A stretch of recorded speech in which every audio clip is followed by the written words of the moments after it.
kumnandi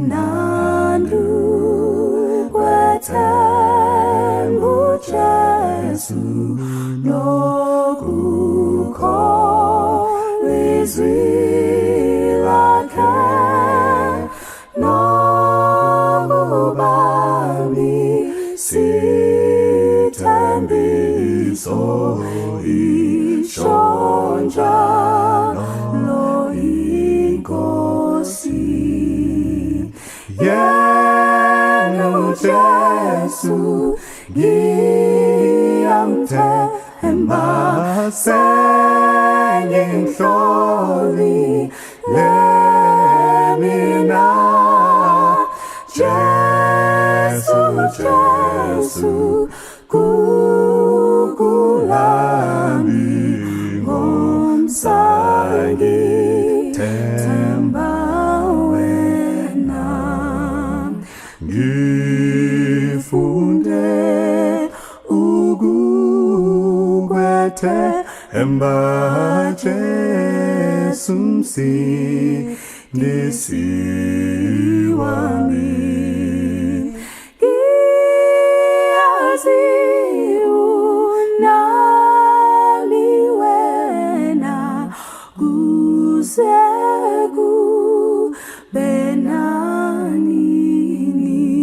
yena Jesu ngiyamthemba sengimhloli lemina Jesu kukulami ngomsaki themba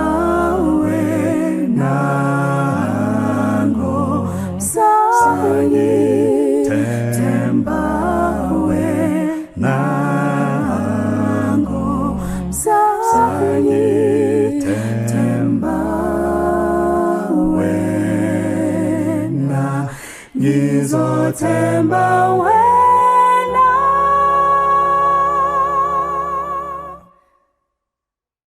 Good evening, friends. Good evening. Thank you for joining us. And I would like to take this opportunity to acknowledge the invite as extended to me by Pastor Tsepo Apane. This is our second segment. 2 weeks ago, we spoke about and really unpacked what financial planning is and the whole process thereof. Today, which I believe is the last segment or installation, we are talking mainly, for my part, which will not be as long. We are talking mainly at, now that you know about what financial planning is and the process that is followed, we are then talking about what to look at when you are looking for a financial planner, what to look at in a financial planner. Of course, it's important to look and survey this person, as this is going to be a lifelong journey. This is the person who's going to become your accountability partner, who's going to really shape your financial plan. So obviously, there's a lot that one needs to do in terms of looking at this person to say, this is the person I am choosing. The financial planning space is an industry that is really at pains with professionalizing the industry. So it becomes important. It's not just everyone who can say, okay, I offer this particular service. So we'll just be looking at that in the next approximately 20 minutes, I believe, 20 to 30 minutes. So I've got a presentation which I will share to guide this conversation. And then how do I slideshow? All right.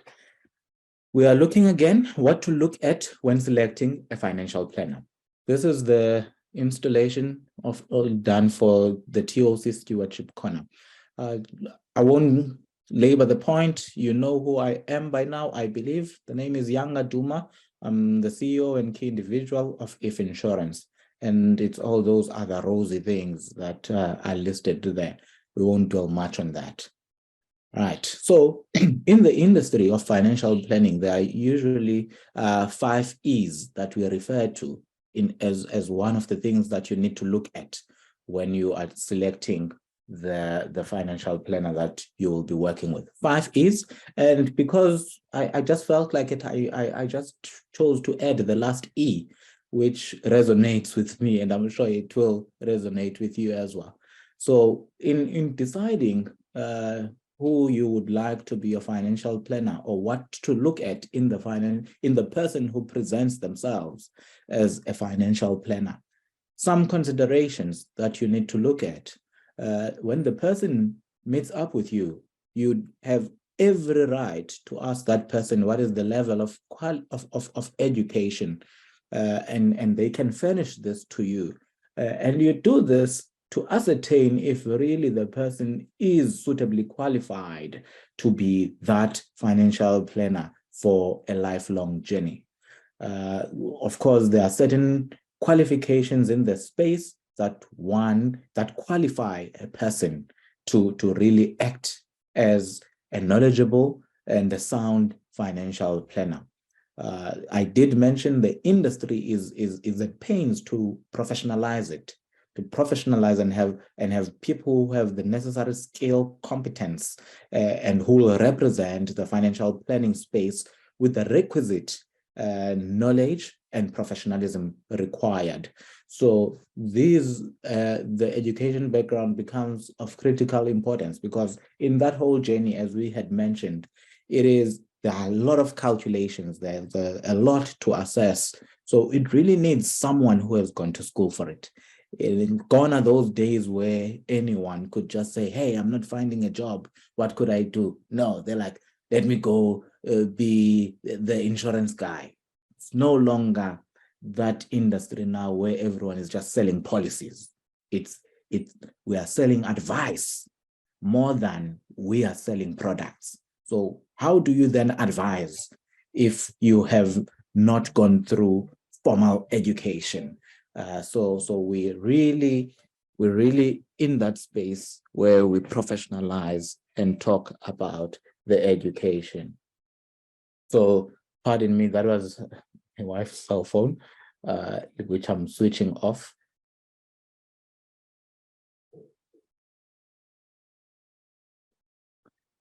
The second E really is ethics. Ethics. Of course, there's no test, no clear test to ethics, but we always ask ourselves in the industry, if a particular decision or action that I am doing, would I be proud if what I am doing would be published in the front page of a newspaper? Take time, research the person, Google the person, and things will come out. In a space where a person is done in terms of their finances, and they discover later that, hey, there's actually a litany of other people who've experienced the same. So before you conclude any transaction, any advice that results into taking out of any recommended product, take time to check the ethical standing of the person that you are transacting with. The third E is experience. When you are meeting with this person, there is what is called an introduction letter. And in that introduction letter, it should be able to table to you to say, this is the person's experience, this is where they've worked, this is where they are currently working, and based on their experience, they are able to advise on these particular subject lines within the financial planning space. This experience point will tell you whether the person is working under supervision or they've finished the supervision period, and that will get you to understand and be able to really have clear expectations. If someone is still under someone else's supervision, it then means their work is still being checked by someone else. So let's say you have a huge portfolio of investments, would you then be comfortable to deal with the person who's under supervision, or you want the supervisor? So the experience is, I find this quite a lot with our African clients.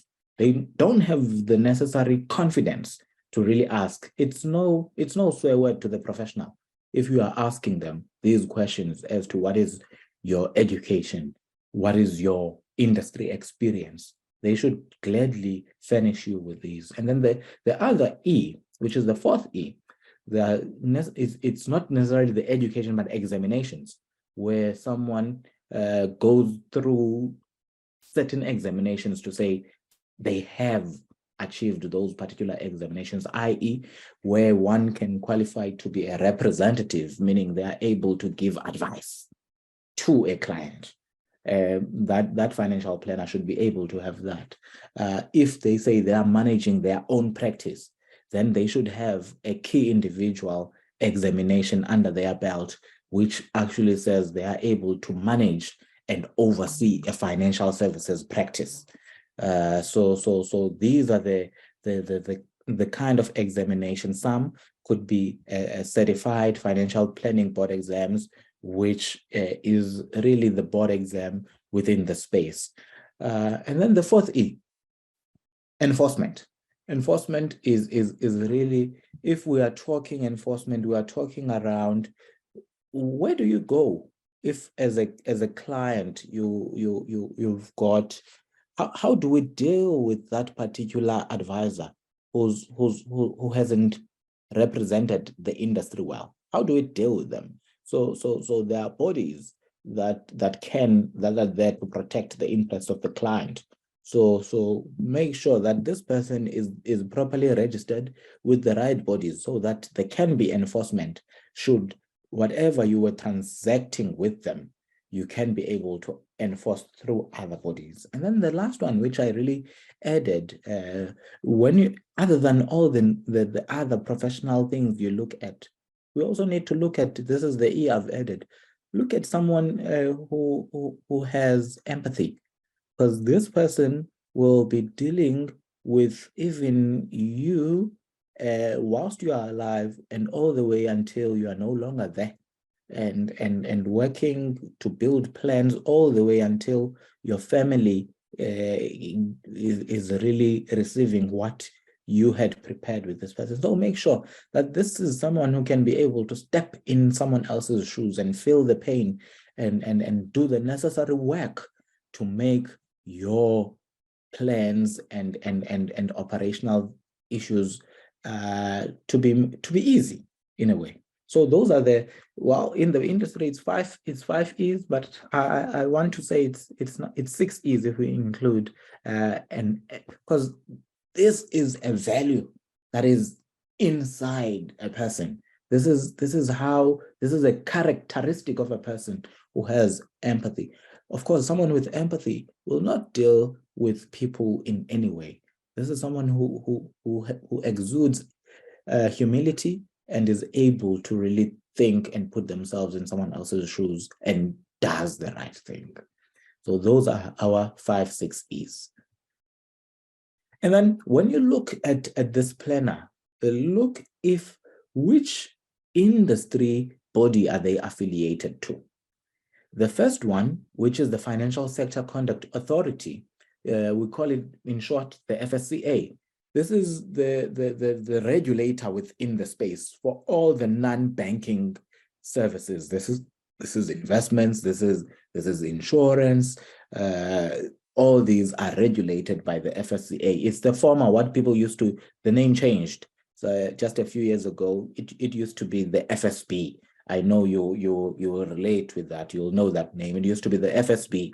Their head offices are based in Pretoria.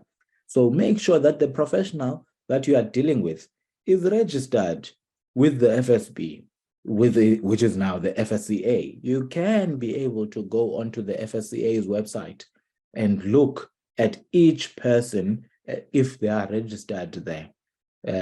If how they are registered, are they under supervision, are they not under supervision, and what line of categories are they competent to do. So someone mustn't advise you on investments and they don't have that listed under the categories that they are able to do, right? So it's very important to deal with what there are a lot of fly-by-nights. Whether it's a business, make sure that this, be it an investment scheme, be it a funeral scheme, be it a life, or all these things that offer, people don't do the due diligence of checking whether these are actually registered with the FSCA. And just by doing that, it will save you a lot of heartaches in terms of knowing that you place your money in the right hands. And then again, the FISA, which is the Fiduciary Institute of South Africa, make sure these are now professionals who deals with trusts, estates, the whole space where we look at wills, doing all the way to becoming an executor on people's estates and all those. They are registered professionals there. And then again, the FPI, which is the Financial Planning Institute of South Africa. Maybe I'm biased towards it because I'm a member of it, but make sure that that financial planner subscribes to a professional body. And there are benefits to that because when someone subscribes to a professional body, just like when someone says I'm an Adventist, it means I subscribe to a certain fundamental beliefs. I subscribe to a certain standard of living. This is how I conduct myself, and this is what I've accepted. So someone who is that financial planner, who is part of that professional body, lives up to certain standards, which I think in the next slide we'll be talking to. Of course, there's a code of ethics that one subscribes to when they are part of this industry body. Of course, one I've listed some there, which an FPI financial planner will subscribe to. One, this is someone who puts the customer first before their needs. Put the customer first. What is the need of the customer? I'll give you an example. Someone can choose, they have a choice. Here's someone coming, wanting to make an investment. They have a choice. Do I place them in the investment that will earn me more fees, or do I actually place them in the correct investment vehicle that meets and suits their investment tolerance? So someone who doesn't put a customer first might just decide to place the customer in the type of an investment that will give them a higher payment, right? Which talks to the next one, which talks to someone's integrity. When a financial planner is then part of an industry body like the FPI, they are saying they subscribe to a code that says we will provide the financial services and deal and offer things with the highest level of integrity. Thirdly, this person is saying we will be objective. We will be objective as to how we do and deal with the client's affairs. And this person is saying in all their dealings, they will deal with them with the highest level of fairness, competence, confidentiality, very important.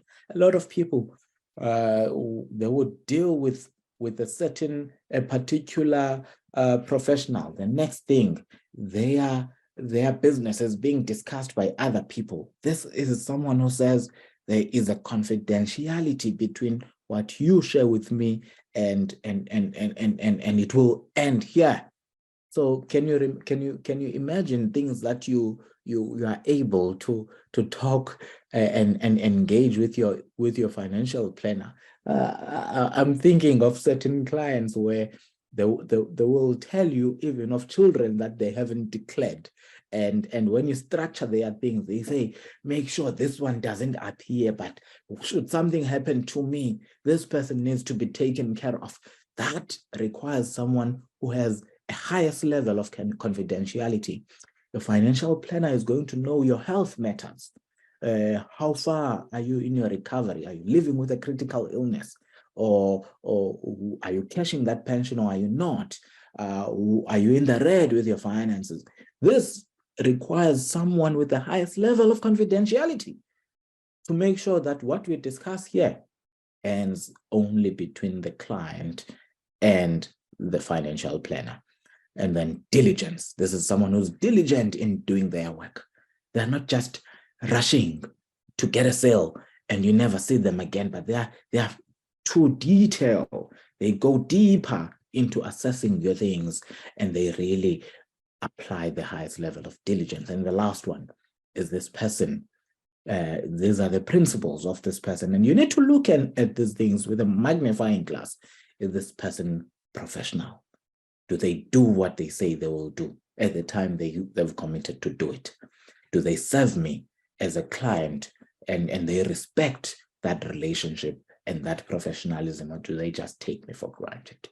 So these are some of the principles that a financial planner who is part of an industry body. Of course, this is then shared by the financial planner with you. So for today, really, those are some of the things we really need to look at where we choose this person. A lot of people, before they go to a doctor, they would have had a lot of reviews about the doctor. They will hear, no, he's done this for me. This is a good doctor. He went to this particular school. Let's do the same. Let's do the same so that we make sure that we get not just product, but the highest level of advice. In this journey where we're looking today, the interest rate, the repo rate has just been increased by another 50 basis points. It then really calls for us to really go to those financial doctors and say, how do we deal? How do we restructure our financial plans? How do we look at our budgets? How do we survive and navigate these interest rates when our incomes are not growing as fast? So I encourage each one of us in this last 3 weeks where we've been talking about financial planning, the only thing that is left now is for you to act, and you hopefully you will reap the benefits or your family will reap the benefits as you take your financial planning seriously. Thank you for watching, and we hope that we'll see you having a more prosperous and more rewarding financial well-being. Keep well. Have a lovely Sabbath.